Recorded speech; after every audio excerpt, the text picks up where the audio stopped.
और प्यारे बच्चों कैसे हैं? कॉन्ग्रुएंसी रूल बहुत अच्छे से आप लोगों ने सीखा होगा। SAS हम लोगों ने सीखा, ASA सीखा। इस पे कुछ क्वेश्चन आज करेंगे। ब्रूस ली क्या बोले हैं? ज्ञान आपको शक्ति देता है लेकिन चरित्र आपको सम्मान देता है। प्यारे बच्चों, ज्ञान तो ताकत है ही, नॉलेज इज पावर, लेकिन कैरेक्टर हमें सम्मान देता है समाज में। तो हमें चरित्रवान बनना चाहिए। Two triangles are congruent if any 2 points.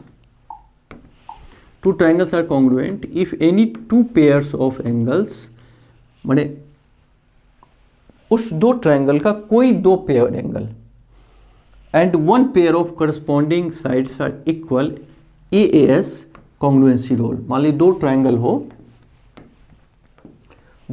हो, कह रहा है कि दो एंगल, सपोज कीजिए ये इसका इक्वल हो, ये इसका इक्वल हो, और कोई भी साइड, कोई जरूरी नहीं इसके बीच का ही साइड, कोई भी साइड अगर इक्वल हो तब भी ये कॉन्ग्रुएंट होगा। क्यों होगा? क्योंकि ये एंगल इसका बराबर है, ये एंगल इसका इक्वल है, तो रेस्ट रिमेनिंग एंगल रिमेनिंग का हो ही जाएगा। तो ये दो एंगल, अब बीच का साइड दोनों इक्वल हो ही गया, तो ASA से ये दोनों कॉन्ग्रुएंट हो गया। अर्थात AAS भी रहेगा, कोई भी एंगल और एक साइड, तो दोनों कॉन्ग्रुएंट होंगे। अब कुछ क्वेश्चन कर लेते हैं इस पे। लाइन सेगमेंट AB, ये AB is parallel to the another line segment CD, इस अर्थात ये इसका पैरेलल हो गया, AB CD का पैरेलल हो गया, ठीक है। O is the mid point, O क्या है? इसका मिड पॉइंट है। मिड पॉइंट किसका है? AD का मिड पॉइंट O है। So that triangle AOB congruent DOC कैसे होगा? थोड़ा सोच के देखिए आप लोग। तो देखिए, O is the mid point of AD। O क्या है? AD का मिड पॉइंट है, अर्थात ये और ये आपस में इक्वल हो जाएगा। इस दोनों ट्राइंगल में हम कोशिश करें कि क्या क्या इक्वल होता है। तो ये और ये तो इक्वल हो गया। ये वर्टिकल अपोजिट एंगल इस वर्टिकल अपोजिट एंगल का, ये तो हम जानते ही हैं। साइड AB और CD पैरेलल है और DA ट्रांसवर्सल है, तो ये अल्टरनेट इंटीरियर एंगल D और A इक्वल होगा, पक्का। तो बस हो गया। देखिए, इसका दो एंगल बीच का साइड इक्वल है, दैट मीन्स ये दोनों ट्राइंगल क्या होंगे? कॉन्ग्रुएंट होंगे। प्रूफ हो गया। जब प्रूफ हो गया तो O is also the mid point of BC का O मिड पॉइंट है, क्योंकि दोनों ट्राइंगल कॉन्ग्रुएंट है तो OC और OB इक्वल हो जाएगा। जब इक्वल होगा तो वो मिड पॉइंट BC का भी हो जाएगा। तो इसको हम लिखेंगे कैसे? तो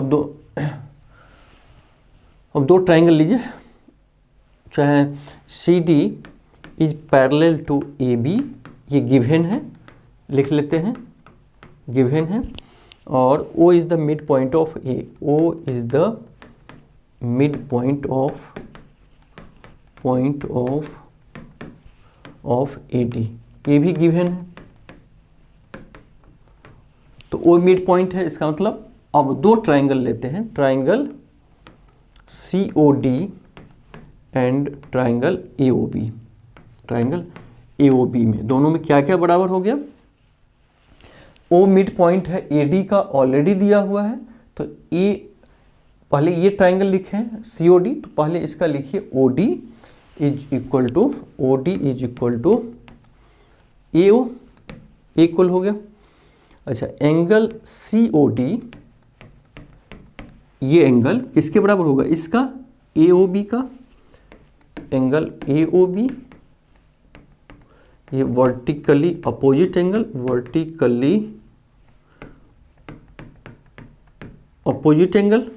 अच्छा, angle D is equal to angle A, क्योंकि ये दोनों पैरेलल है और ये अगर ट्रांसवर्सल है तो अल्टरनेट इंटीरियर एंगल क्या होंगे? इक्वल होते हैं। ये लिख सकते हो, अल्टरनेट इंटरनल एंगल और ये दिया भी है कि C D parallel to A B, C D parallel to A B. Therefore दोनों ट्राइंगल क्या होंगे, कॉन्ग्रुएंट हो जाएंगे। ट्राइंगल सी ओ डी या D O C congruent to triangle A O B, triangle A O B किसका, तो A S A. देखिए दो एंगल और इसके बीच का साइड, ये दो एंगल और इसके बीच का साइड इक्वल है, अर्थात ए एस ए से दोनों ट्राइंगल हो गया। और जो दो ट्राइंगल हो गया तो देयरफॉर ये C O is equal to O B.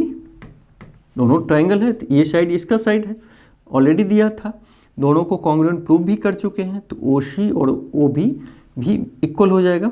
तो C O is equal to O B proved. ये है therefore O is the mid point of, O is the mid point of C B या B C. यही prove करने के लिए ये भी बोल रहा था, तो इस तरह हम इसको लगा सकते हैं। अब कह रहा है A D and B C are equal perpendicular to a line segment A B. A D और बी सी कह रहा है इक्वल है, इक्वल का निशान भी दिया है। एक चीज समझ लिए, परपेंडिकुलर है इस बी ए पे, मतलब बी सी भी परपेंडिकुलर है बी ए पे और डी ए भी परपेंडिकुलर भी है इस पे है, ठीक है। सो दैट सी डी, ये सी डी बाइसेक्ट, मतलब ये बी ए जो है मान लो इस पॉइंट पे बाइसेक्ट करता है आपस में, ठीक। कैसे, अगर हम दोनों ट्राइंगल को कॉन्ग्रुएंट प्रूफ कर दें, तो जब ये दोनों ट्राइंगल कॉन्ग्रुएंट प्रूफ हो जाएगा तब ओ सी और ओ डी क्या होगा, इक्वल हो जाएगा। इसका मतलब सी डी बाइसेक्ट होता है, यही प्रूफ करना है।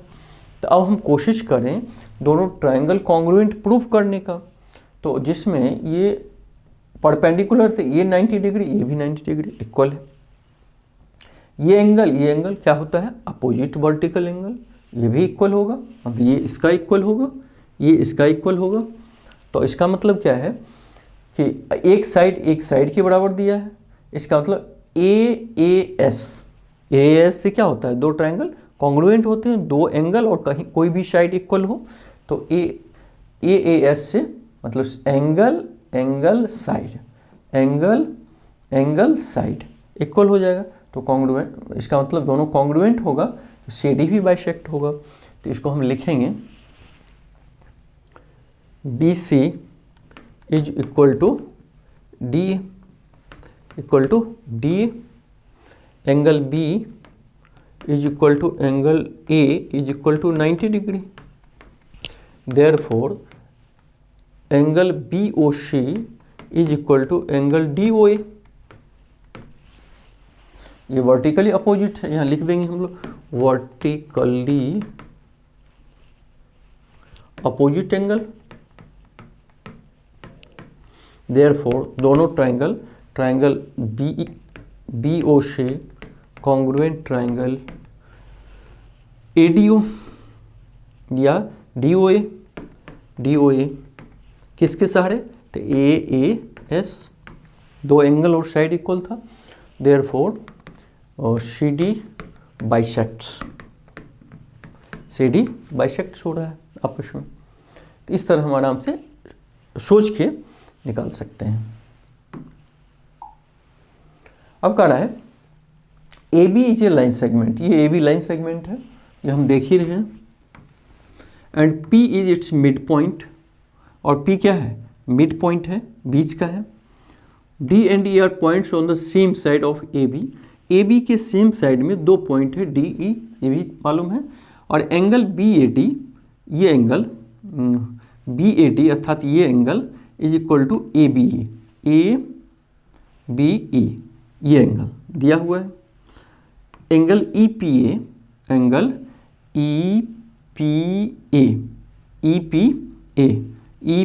मतलब ये एंगल इक्वल है डी पी बी के, डी पी बी इसका, ठीक है। तो कह रहा है show that triangle D A P मतलब ये पूरा triangle congruent to EBP, EBP दोनों के ट्राइंगल होंगे, और जब दोनों कॉन्ग्रुएंट होंगे तो AD is equal to BD, AD is equal to B। तो मेन क्या है, दोनों अगर कॉन्ग्रुएंट प्रूफ कर दें तो AD और BE बराबर हो ही जाएगा। तो मेन हमें प्रूफ करना है इस दोनों ट्राइंगल में ट्राइंगल DAP इस ट्राइंगल में और EBP इस ट्राइंगल में, ये दोनों क्या होंगे, इक्वल होंगे। तो अब देखिए प्यारे बच्चों, इस ट्राइंगल में ले लीजिए, ट्राइंगल ADP में ये एंगल, सॉरी इसमें ये एंगल और इसका ये एंगल, ट्राइंगल फिर ध्यान से देखिए, ADP और PEB इस दो ट्राइंगल को दिमाग में सेट कीजिए। तो ये एक एंगल दूसरे एंगल के बराबर है, ठीक है। दोनों का ये बेस भी इक्वल है, ये भी हमने देख लिया, क्योंकि ये दिया हुआ है AB is line segment, P is the mid point, P mid point है। तो दोनों ट्राइंगल का यानी इस ट्राइंगल का भी ये बेस इक्वल है, एक एंगल के इक्वल हो गया। लेकिन अब देखिए, इस ट्राइंगल का बाहर का ये एंगल है और इस ट्राइंगल का ये बाहर एक्सटीरियर एंगल बोलते हैं, ये बराबर है। तो हमें तो इंटरनल अगर दो एंगल बराबर होता है और एक साइड बराबर मिल ही रहा है, एक दोनों का एंगल अंदर का एंगल बराबर है, तो इससे तो कॉन्ग्रुएंसी होगा नहीं, एक और अंदर का हमें लाना होगा, क्योंकि AAS से दो एंगल और एक साइड इक्वल होना चाहिए। तो ये तो एक्सटीरियर एंगल दोनों का दे दिया। लेकिन अगर मान लीजिए दो ट्राइंगल का आप कल्पना कीजिए,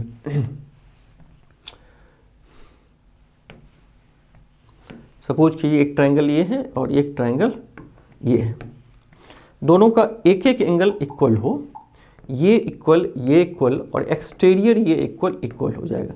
तो क्या ये बराबर होगा कि नहीं? क्यों होगा? क्योंकि exterior angle opposite interior angle के सम के बराबर होता है। तो ये बराबर इसका है और ये इक्वल इसका है। सपोज करो ये 100 डिग्री है, ठीक है, ये 45 है, ये 45 है। तो ऑलरेडी अगर ये भी 100 है तो दोनों का सम 100 होगा, तो ये भी 55, और दोनों का सम 100 होगा तो ये भी 55, अर्थात इसका एक एंगल और इक्वल हो गया। हमने क्या देखा कि दो ट्राइंगल का अगर एक्सटीरियर एंगल इक्वल हो और इंटरनल में वन एंगल इक्वल हो तो रिमेनिंग अपोजिट एंगल भी इक्वल होगा। तो इसका मतलब इस ट्राइंगल का अपोजिट ये एक्सटर्नल एंगल एक्सटीरियर एंगल है, तो ये और इसका सम, इसका मतलब ये बराबर किसका होगा, ये एंगल इसका इक्वल हो जाएगा, क्योंकि इसका भी एक्सटीरियर और इसका भी एक्सटीरियर मिल रहा है, एक इंटीरियर मिल रहा है, तो दोनों का अंदर का इंटीरियर भी एक एंगल मिलेगा। और जब दो एंगल और साइड इक्वल हो गया तो AAS से दोनों कॉन्ग्रुएंट हो जाएगा। तो इसको हम कैसे लगाएंगे?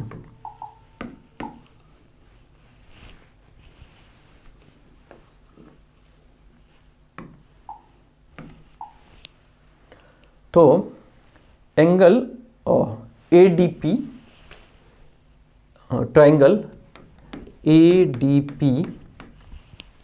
ADP और ट्राइंगल BPE में क्या क्या दिया हुआ है हम देखते हैं।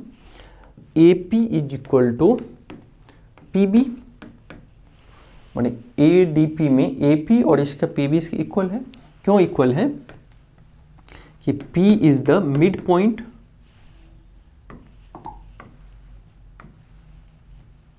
क्यों है? क्योंकि P is the mid point of AB। ये देखिए AB है ना, इसका मिड पॉइंट है, ऑलरेडी दिया है, तो ये मिल गया। फिर angle A is equal to angle B, ये भी दिया हुआ है, angle A is equal to angle B, और therefore angle E is equal to angle D। क्यों? ये हम डिस्क्रिप्शन में ये दोनों एंगल क्यों बराबर हुआ तो इसके बारे में लिखोगे कि angle B P D, angle B P D is equal to angle B P D, मतलब ये एंगल, तो E P A exterior angle, exterior angles and one opposite interior, one opposite interior angle equal, दिया हुआ है equal, therefore one remaining interior angle also equal, interior angle also equal, also equal. जो हम समझाए थे कि दोनों ट्रायंगल में एक एक, इसका ये एंगल, इसका ये एंगल बराबर है, इसका ये एक्सटीरियर, इसका ये एक्सटीरियर बराबर है, तो इसका और इसका सम ही तो ये होगा, और इसका और इसका सम ये होगा, तो एक एक इंटीरियर और एक्सटर्नल बराबर है, तो इसका मतलब अपोजिट इंटीरियर एक एक बराबर होगा, ये लिख दिए। तो इसका मतलब दोनों triangle, triangle D A P, D A P, A D P बोलो या डी ए पी, दोनों बराबर होगा, E B P, B P बोले ई बी पी, दोनों कॉन्ग्रुएंट होंगे। तो किससे, तो ए एस से, और therefore A D is equal to B E. जब दोनों कॉन्ग्रुएंट होंगे तो ए डी साइड बी, यानी दोनों ट्रायंगल का ए डी साइड और बी इक्वल हो जाएंगे। तो इस तरीके से हम सोच के बनाएंगे। तो पूरा उम्मीद है प्यारे बच्चों आप समझे होंगे। तो मिलकर अच्छा लगा, इसको रिवीजन जरूर कीजिएगा। फिर मिलते हैं जल्द ही नेक्स्ट पार्ट में। Thank you.